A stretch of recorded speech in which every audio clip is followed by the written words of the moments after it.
숫집 소녀와 불의 철학. 인류와 함께하는 불꽃. 제15편 다비의 불꽃. 돌아감의 철학.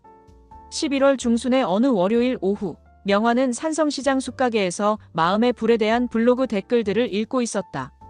많은 사람들이 공감을 표하며 자신들의 경험을 나누고 있어서 뿌듯했다. 그때 법연 스님으로부터 전화가 걸려왔다. 명화야, 잘 지내니? 스님, 안녕하세요. 오랜만이에요. 급한 연락인데 혹시 내일 시간이 되니? 마곡사에서 조실 스님의 다비식이 있거든. 다비식이요? 응, 스님이 입적하셔서 화장하는 의식이야. 불의 철학을 공부하는 너에게는 정말 의미 있는 경험이 될 것 같아서 연락했어. 명화는 잠시 망설였다. 장례식에 가는 것이니까 무겁고 슬픈 분위기일 텐데. 조금 무서울 것 같긴 한데. 무서운 게 아니야.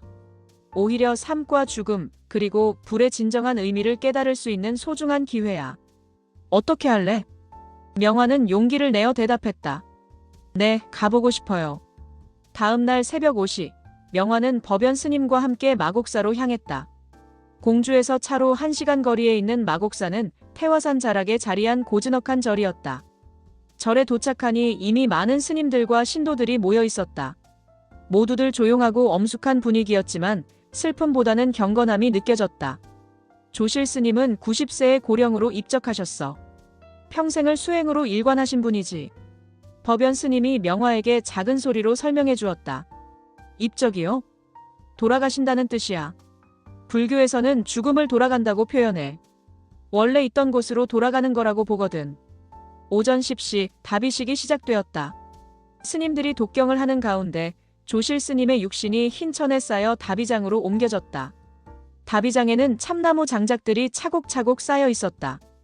명화는 그 장작들을 보며 깜짝 놀랐다.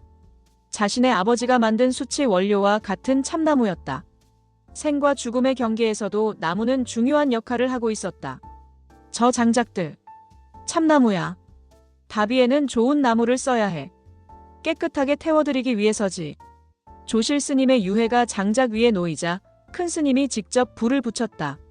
처음에는 작은 불꽃이었지만 점차 커져서 장작 전체를 감쌌다. 명화는 그 광경을 보며 복잡한 감정에 휩싸였다. 지금까지 불을 창조와 변화의 상징으로 생각해왔는데 이렇게 직접적으로 삶의 마지막을 보는 것은 처음이었다. 무서우니? 법연 스님이 물었다. 조금. 그런데 이상하게 슬프지는 않아요. 그래, 다비는 슬픈 의식이 아니야.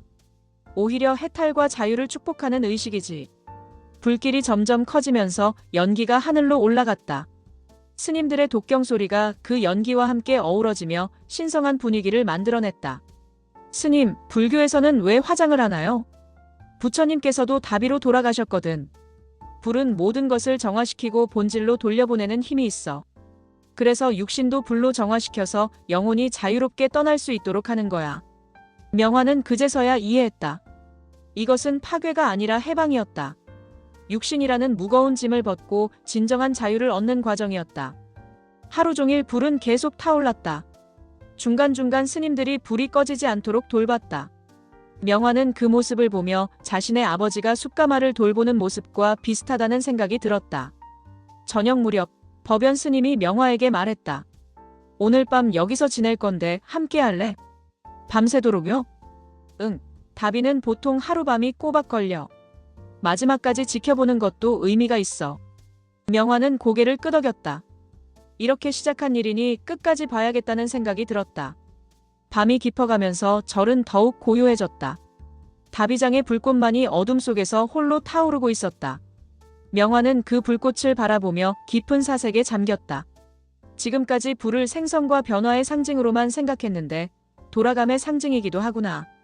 명화야, 뭘 생각하고 있니? 법연 스님이 옆에 앉으며 물었다. 스님, 삶과 죽음에 대해서 생각하고 있어요. 불이 무엇인지에 대해서도 다시 생각하게 되고요. 어떤 생각이 드는데? 지금까지는 불이 뭔가를 만들어내는 힘이라고 생각했는데 오늘 보니까 불은 원래 있던 곳으로 돌려보내는 힘이기도 한 것 같아요. 법연 스님은 감탄했다. 정말 깊은 깨달음이네. 맞아, 불교에서는 이를 재행무상이라고 해. 모든 것은 변하고 흘러간다는 뜻이야. 그럼 조실 스님도 변화하고 계신 건가요? 그렇지. 육신은 불로 돌아가고 영혼은 더 높은 차원으로 올라가시는 거야. 이것이야말로 궁극적인 변화지. 밤 12시가 넘어가면서 불길은 조금씩 잦아들기 시작했다. 장작들이 대부분 타버리고 붉은 불씨들만 남았다. 이제 곧 끝나겠네. 새벽 3시경 불길이 거의 꺼져갔다.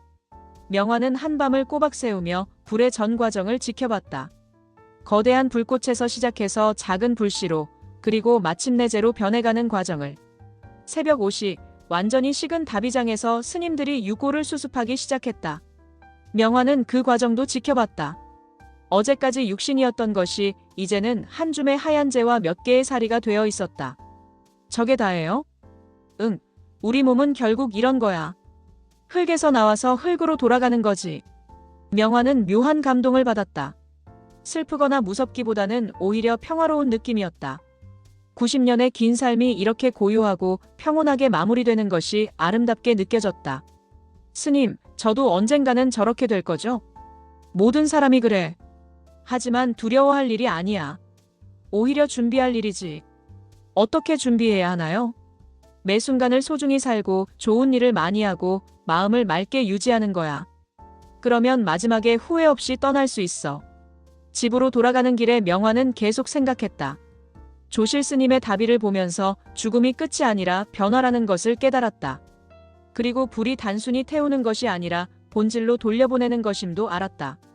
그럼 내가 지금까지 공부한 불의 철학도 결국 이 하나의 진리로 귀결되는 건가? 모든 것은 불에서 나와서 불로 돌아간다는. 그날 밤 명화는 새로운 블로그 글을 썼다. 제목은 다비의 불꽃, 돌아감의 철학. 오늘 마곡사에서 조실 스님의 다비를 지켜봤습니다.